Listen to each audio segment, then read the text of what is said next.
Welcome back everyone. Reflective mind में आप सभी का स्वागत है। In this session we going to discuss some important concept like biodiversity, WWF, IUCN, red list from chapter number 2 forest and wildlife resources. Chapter की शुरुआत एक Lepcha folk song से होती है। लेप्चा सिक्किम और नॉर्दर्न बंगाल के पार्ट में पाई जाने वाली एक ट्राइबल कम्युनिटी है। आप देख सकते हैं आगे लिखा हुआ है, we share this planet with millions of other living beings starting from microorganism and bacteria, lichens, banyan trees, elephants and blue whales. This entire habitat that we live in has immense biodiversity. कहने का मतलब क्या है कि अगर हम अपने अर्थ को देखें, इसमें अलग अलग प्रकार की बायोटिक, फ्लोरा, फाउना कम्युनिटी पाई जाती है और उससे मिलके हमारा पूरा का पूरा एक बायोडाइवर्सिटी बनता है। We human along with all living organism form a complex web of ecological system in which we are only a part and very much dependent on this system. Flora fauna के साथ ही साथ human भी इस ecology का, इस environment का और इस बायोडाइवर्सिटी का एक इम्पॉर्टेंट इंटीग्रल कंपोनेंट है। और कहीं ना कहीं इस इकोलॉजी में flora fauna biotic abiotic component की हमें एक इंट्रिकेट डिपेंडेंसी दिखती है। ह्यूमन भी अपनी वेरियस नीड्स के लिए फ्लोरा पे, फाउना पे अपना डिपेंडेंसी को कहीं ना कहीं वो दिखाता है यहाँ पे। For example the plants, animals and microorganism recreate the quality of the air we breathe, the water we drink and the soil that produces our food without which we cannot survive। अगर आप यहाँ पे देखें तो सभी यहाँ पे एक प्रकार के कॉम्प्लेक्स वेब की बात हो रही है, एक प्रकार के इकोलॉजिकल इंटरडिपेंडेंसी की बात है। जितने भी इसमें एनिमल्स हैं, फ्लोरा है, फाउना है, माइक्रो ऑर्गेनिज्म है, वो एयर की बात करें, वाटर की बात करें, सॉइल की बात करें, उसकी क्वालिटी को वो रिक्रिएट करते हैं, उसकी वैल्यू को वो एनहेंस करते हैं। हम जिस एयर को ब्रीथ करते हैं, जिस वाटर को हम ड्रिंक करते हैं और जिस सॉइल का यूज़ करके हम अपने लिए खाने वाली चीज़ों को प्रोड्यूस करते हैं, सीरियल्स का प्रोडक्शन करते हैं, वो कहीं ना कहीं इस इमेंस इंट्रिकेट बायोडाइवर्सिटी का ही एक प्रोडक्टिव रिजल्ट के फॉर्म में हमें दिखता है। Forest play a key role in the ecological system as these are also the primary producer on which all other living beings depend. अगर फॉरेस्ट को देखें या प्लांट्स को देखें, जो हमारा एक प्राइमरी प्रोड्यूसर है और इसी के साथ पूरा का पूरा फूड चेन की इंट्रिकेट डिपेंडेंसी इसी प्राइमरी प्रोड्यूसर से ही क्या होती है, शुरू होती है। अब इस अगले कॉलम में अगर आप देखें तो यहाँ पे बायोडाइवर्सिटी या बायोलॉजिकल डाइवर्सिटी का मतलब दिया हुआ। बायोडाइवर्सिटी का मतलब क्या होता है?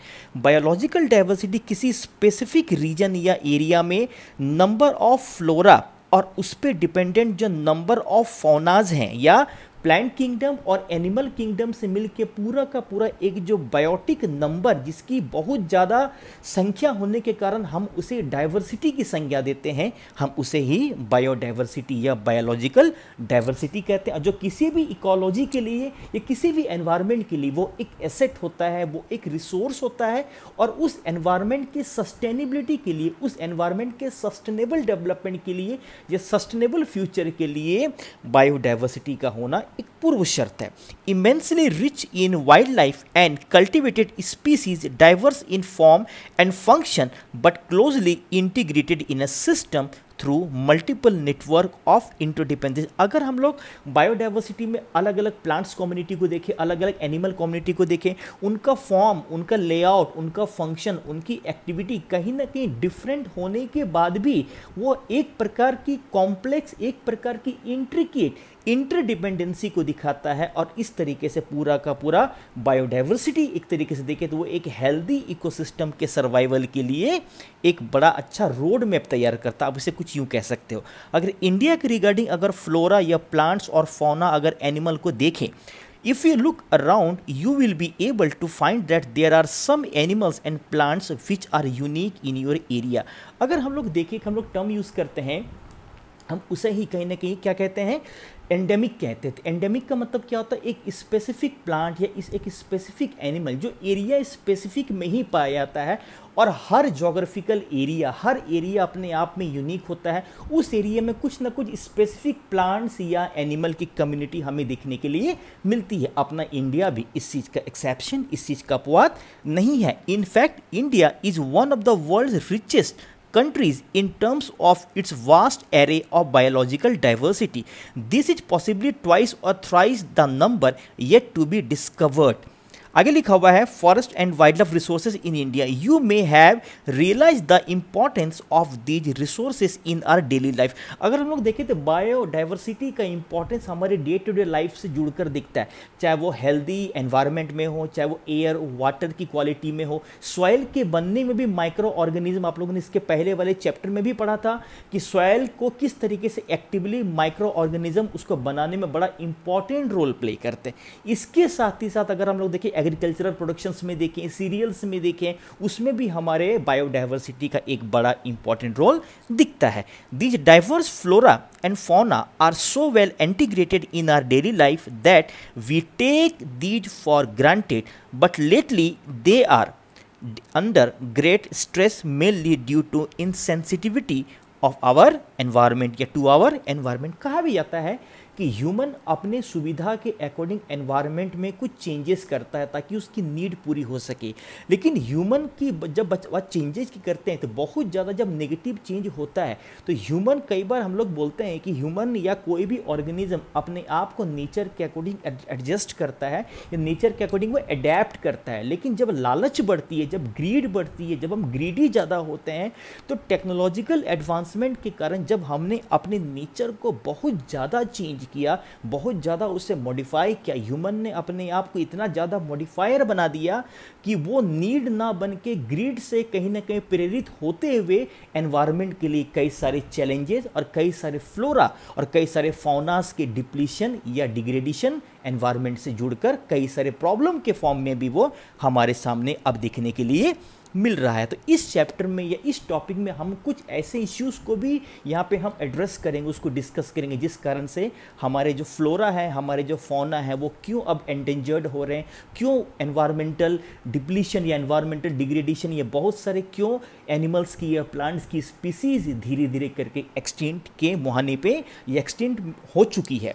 Some estimates suggest that at least 10% of India's recorded wild flora and 20% of its mammals are on the threatened list. अब देख सकते हैं कि 10% अगर आप देखें फ्लोरा और 20% उसके मैमल्स स्तनधारियों को देखें तो वो लगभग खतरे की लिस्ट में आ चुकी है।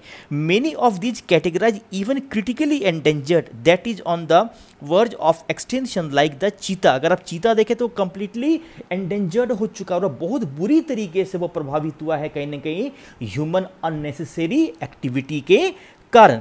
पिंक हेडेड डक, अगर आप देखें यहाँ पे कुछ जानवरों के नाम दिख रहे हैं, mountain quail, forest spotted owlet and plants like Meduca insignis, a wild variety of mahua, and ये सारे अगर आप देखें a species of grass. In fact no one can say how many species may have already been lost. ये कोई नहीं कह सकता कि कितनी स्पीसीज गायब हो चुकी है क्योंकि उनका हमारे पास कोई भी रिकॉर्ड उतना वेल डिफाइंड तरीके से नहीं है। Today we only talk of the larger and more visible animals and plants that have become extinct. अब हम उनकी बात कर रहे हैं जो बड़े हैं, जो हमें दिख रहे हैं, बहुत छोटे छोटे ऐसे माइक्रोस्कोपिक ऑर्गेनिज्म भी हैं, फ्लोरा है, फौना है, जिनका हमारे पास कोई रिकॉर्ड नहीं है और वो भी गायब हो चुके, लेकिन हमारा ध्यान अभी उन पे है जो बड़े बड़े हैं और जो हाल फिलहाल के दिनों में जिनके एक्सटिंक्ट होने के खतरे बढ़ चुके हैं यहाँ पे।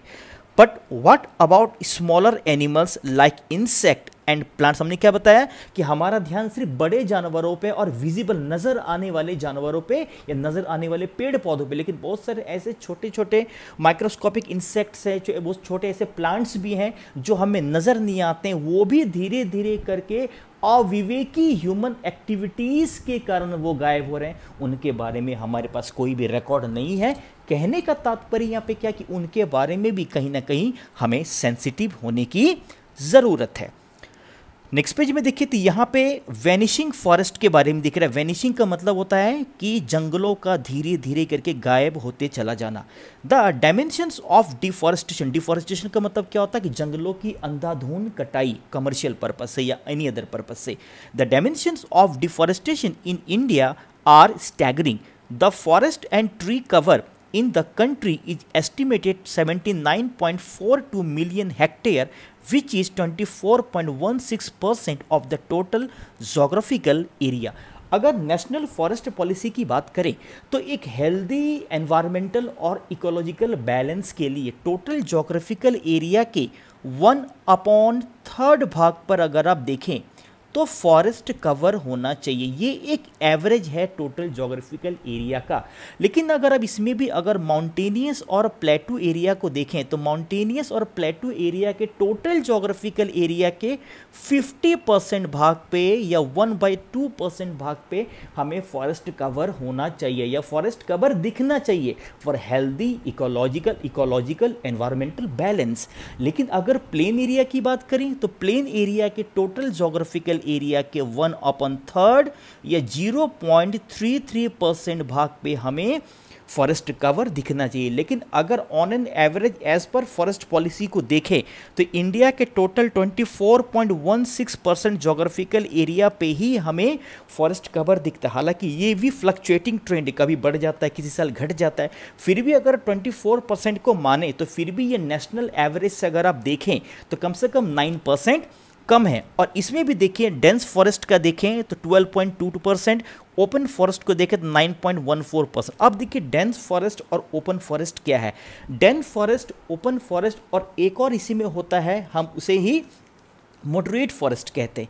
ये जो डिवीज़न है ये बेसिकली ट्री कैनोपी डेंसिटी के आधार पे। अब ट्री कैनोपी क्या होता है? कैनोपी का मतलब होता है कि कोई भी जो पेड़ है या कोई भी बड़ा प्लांट्स है उसका जो सबसे ऊपर वाला भाग, जो छतरी के जैसा जो भाग दिखता है, हम इसे ही क्या कहते हैं? कैनोपी कहते हैं, या इसे ही ट्री कैनोपी कहते हैं। ट्री कैनोपी का मतलब क्या है?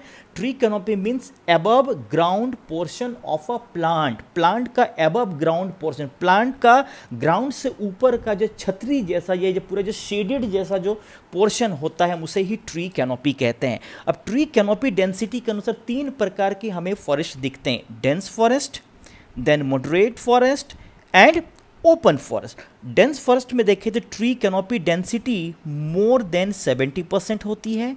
अगर मॉडरेट फॉरेस्ट में देखें तो ट्री कैनोपी डेंसिटी 40 to 70% होती है।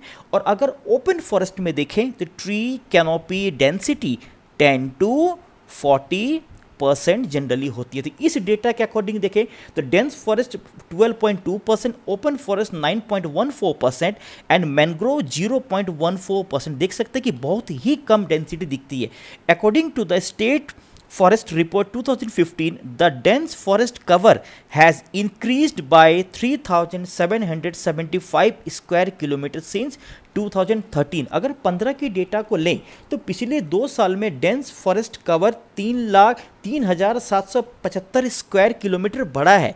However, this apparent increase in the forest cover is due to conservation measures, management interventions and plantation drive by different agencies। अब पिछले 2 सालों में 2013 और 15 के डेटा को कंपेयर करें तो 3,775 स्क्वायर किलोमीटर के डेंस फॉरेस्ट के कवर में जो इंक्रीज दिखता है वो कहीं ना कहीं कंजर्वेशन प्रैक्टिसेस का, कहीं ना कहीं फॉरेस्ट मैनेजमेंट का इंटरवेंशन का और प्लांटेशन ड्राइव का ही हमें रिजल्ट दिखता है। कुल मिला के अगर हम देखें तो और हमें कंजर्वेशन प्रैक्टिस को बढ़ाए जाने की ज़रूरत है, प्लांटेशन ड्राइव पे और ज़्यादा लोगों को अवेयर किए जाने की ज़रूरत है, क्योंकि नेशनल फॉरेस्ट पॉलिसी के अनुसार इकोलॉजिकल एनवायरमेंटल सस्टेनिंग बैलेंस के लिए टोटल ज्योग्राफिकल एरिया के 1/3 भाग पर फॉरेस्ट कवर होना हेल्दी इकोलॉजिकल एनवायरमेंटल बैलेंस की पूर्व शर्त है।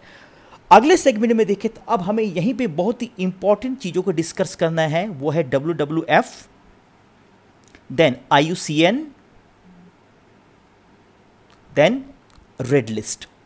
Let us now understand the different categories of existing plants and animal species based on International Union for Conservation of Nature and Natural Resources IUCN we can classify as follows। तो classification पे हम थोड़ी देर में आ रहे हैं, उसके पहले हम IUCN के और WWF के बेसिक कंसेप्ट को पहले समझते हैं कि इन दोनों का मतलब क्या है, कब ये एग्जिस्ट में आए। WWF अगर आप देखें तो ये WWF का लोगो है वर्ल्ड वाइल्ड लाइफ फंड। अगर आप देखें और ये इसके लोगो में आप देख सकते हैं ये भालू के प्रकार का एक जानवर दिख रहा है, लेकिन ये भालू नहीं है, हम इसे ही जायंट पांडा कहते हैं।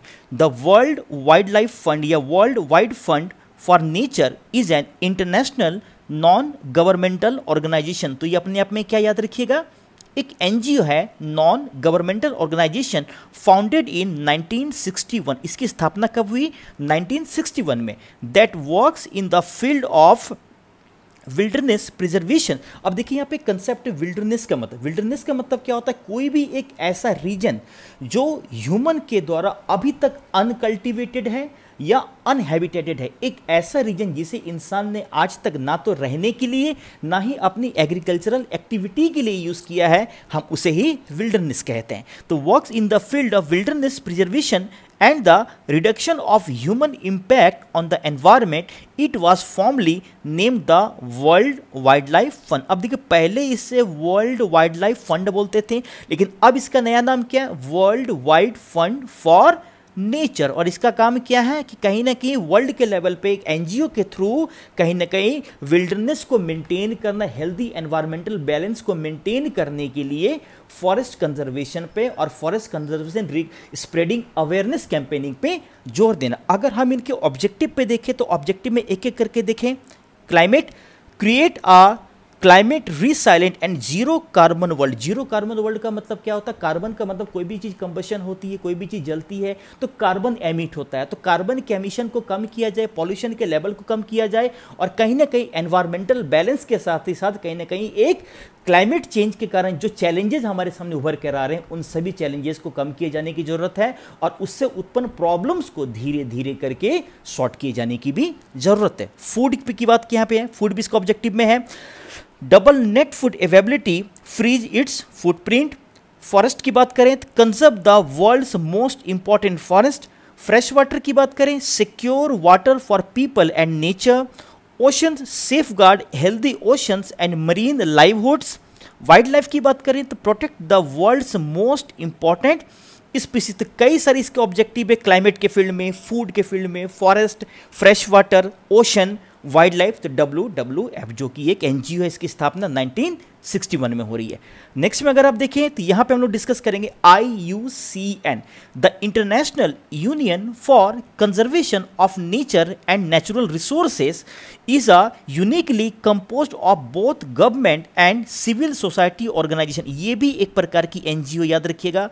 और IUCN का अब नया नाम है WCU, world Conservation Union. It provides public, private and non-governmental organization with the knowledge and tools that enable human progress, economic development and nature observation to take place together। इसकी स्थापना 1948 में दिख रही है। इनके ऑब्जेक्टिव्स क्या देख लें? Provide scientific data on the status of species and subspecies at a global level. Global level पे स्पीसीज और उनके सब स्पीसीज के बारे में एक साइंटिफिक ऑथेंटिक डेटा प्रोवाइड कराना। To address the factors of concern and spread awareness regarding the species and biodiversity.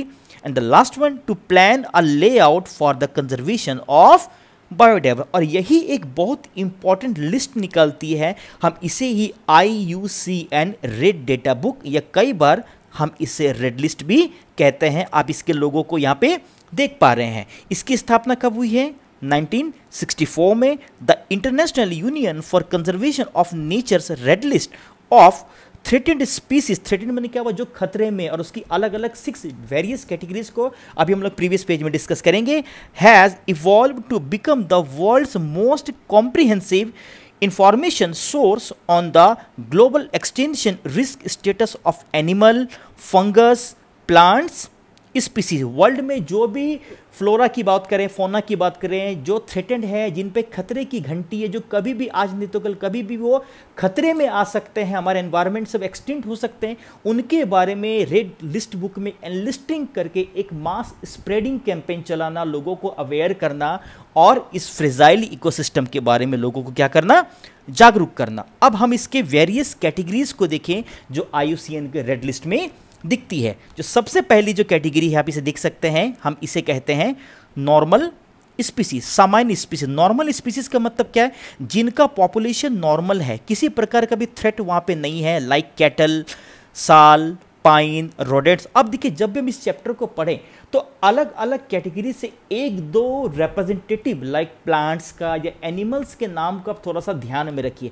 हम सिर्फ उन लिस्ट को ना देखें, उनकी कैटेगरी को ना देखें, बल्कि ये भी जानना जरूरी कि हमारे आसपास में जो भी प्लांट्स, जो भी एनिमल्स पाए जा रहे हैं वो किस लिस्ट में कैटेगराइज। जैसा अगर हम लोग गोरैया की बात करें तो गोरैया या स्पैरो जो लगभग हमारे एनवायरनमेंट से गायब हो चुका है शेल्टर के छीनने के कारण या उनके घर के खराब होने के कारण, बर्बाद होने के कारण, तो एक दो जानवरों का, एक दो पशु पक्षियों का, एक दो फूल पौधों का भी नाम आपको यहाँ पे ध्यान रखना चाहिए।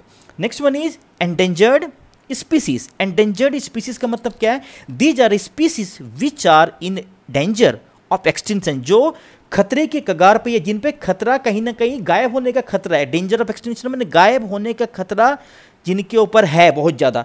The survival of such species is difficult if the negative factors that have lead to a declining in their population continue to operate. अगर नेगेटिव फैक्टर्स कंटिन्यू होते हैं, लाइक पोचिंग की बात करें, फॉरेस्ट फायर की बात करें, या कमर्शियल पर्पस के कारण जंगलों के कटाई की बात करें, फॉरेस्ट प्रोडक्ट्स के अननेसेसरी यूज करने की बात करें, अदर नेगेटिव प्रोडक्ट्स लाइक अगर हम बोलें एनवायरमेंटल पॉल्यूशन की बात करें, सॉइल डिग्रेडेशन की बात करें, लैंड डिग्रेडेशन की बात करें, अगर ये सभी नेगेटिव फैक्टर्स कंटिन्यू होते हैं तो इस प्रकार की स्पीसीज पे खतरा बढ़ जाएगा। The examples of such species like Indian rhino, Indian wild ass, lion tailed macaque, है ना, sangai brow antlered deer in the Manipur. Next one, vulnerable species. Vulnerable species क्या है? ये ऐसी स्पीसीज हैं whose population has declined to level from where it is likely to move into the endangered। अब देखिए, अगर आप देखेंगे तो एक एक कैटेगरी यहाँ पे हमें बढ़ता हुआ यहाँ पे दिख रहा है। पहले यहाँ पे एंडेंजर्ड है, फिर वनरेबल का मतलब क्या होता है कि अगर इन पे खतरा जारी रहा तो इनके ऊपर में भी एक्सटेंशन या डेंजर ऑफ एक्सटेंशन आ जाएगा, जो धीरे धीरे करके एंडेंजर्ड की कैटेगरी में आ जाएगी अगर नेगेटिव फैक्टर यहाँ पे कंटिन्यू होना जारी रहता है। इसके एग्जाम्पल में देखें, blue sheep, Asiatic elephant, Gangetic dolphin. Next one is rare species. Rare का मतलब ही कि जो कभी कभी दिखती है, इसका मतलब उनका पॉपुलेशन कम हो रहा है और वो एरिया स्पेसिफिक तक ही वो सीमित हो गए हैं। स्पीसीज विद स्मॉल पॉपुलेशन में मूव इनटू द एंडेंजर्ड और vulnerable category if the negative factors affecting them continue to operate. इसके एग्जांपल में देखें तो Himalayan brown bear, Asiatic buffalo, desert fox and hornbill. Hornbill याद रखिएगा, ये नॉर्थ ईस्ट की बहुत ही स्पेसिफिक एक प्रकार के बर्ड की स्पीसीज है। Next one is endemic. Endemic का मतलब क्या? These are species which are only found in some particular area. ये विशेष तौर पे ध्यान रखेंगे, कुछ स्पेसिफिक एरिया में ही पाया जाता है और ये जनरली आइसोलेटेड होता है अपने जोग्राफिकल बैरियर के कारण या अपने बहुत ज़्यादा एनवायरमेंटल डाइसेक्शन के कारण, कटे फटे घाटियों के कारण वो अगर अलग थलग कोई एरिया पड़ा हुआ है और वहीं पर वो पर्टिकुलर स्पीसीज इधर फ्रॉम प्लांट और एनिमल की पाई जा रही है। जैसा अगर आप देखें, Andaman teal, Nicobar pigeon, Andaman wild pig, mithun in Arunachal Pradesh. आप इन सभी एरिया को देखिए, अरुणाचल प्रदेश को देखिए, अंडमान निकोबार के देखिए, तो ये बहुत ही रिमोट एरिया है और मोस्ट ऑफ द एरिया से ये मोस्टली क्या है, कटे हुए हैं, आइसोलेटेड हैं, इसलिए यहाँ पे एंडेमिक स्पीसीज की कुछ संख्याएं देखी जाती हैं।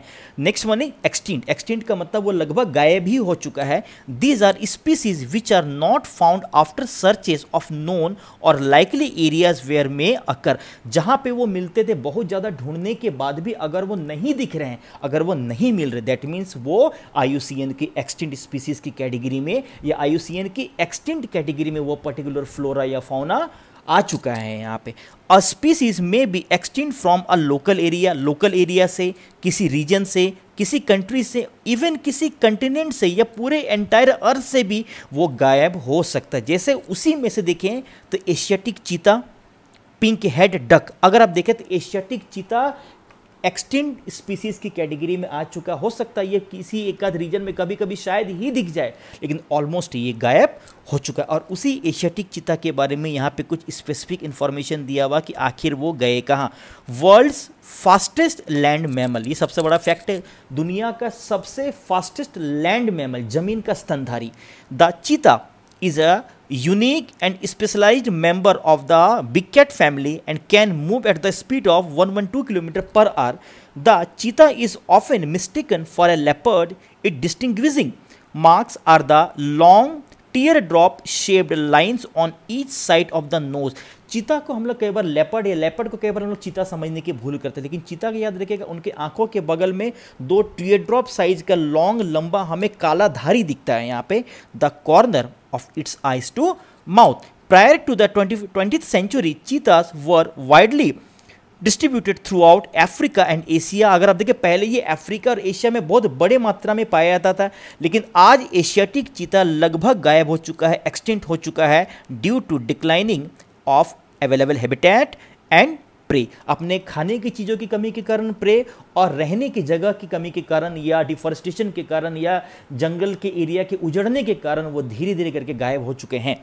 The species was declared extinct in India long back in 1952। सबसे पहले 1952 में ही इंडिया में फॉरेस्ट पॉलिसी एग्जीक्यूट हुई थी और उसी साल एशियाटिक चीता को इंडिया से एक्सटिंक्ट और इंडिया से गायब डिक्लेयर कर दिया गया। तो इस डिस्कशन में इतनी ही बातें। आई होप इन सभी discussion like IUCN, WWF, red list, biodiversity, tree canopy, इन सभी डिस्कशन से आपकी एक बेसिक अंडरस्टैंडिंग फॉरेस्ट और वाइल्ड लाइफ के बारे में बन पाई होगी। अगले वीडियो में हम इसी चैप्टर के कुछ और इंपॉर्टेंट टॉपिक और कंसेप्ट के साथ दोबारा आएंगे। तब तक रिफ्लेक्टिव माइंड के साथ बने रहिए।